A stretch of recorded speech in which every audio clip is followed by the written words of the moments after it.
You know Dasher and Dancer and Prancer and Vixen, Comet and Cupid and Donner and Blitzen. But do you recall the most famous reindeer of all? Rudolph the red-nosed reindeer had a very shiny nose, and if you ever saw it, you would even say it glows.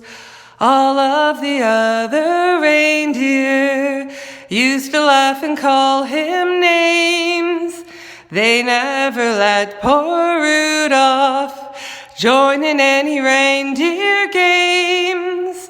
Then one foggy Christmas Eve, Santa came to say, "Rudolph, with your nose so bright, won't you guide my sleigh tonight?" Then all the reindeer loved him as they shouted out with glee, "Rudolph the red-nosed reindeer, he'll go down in history.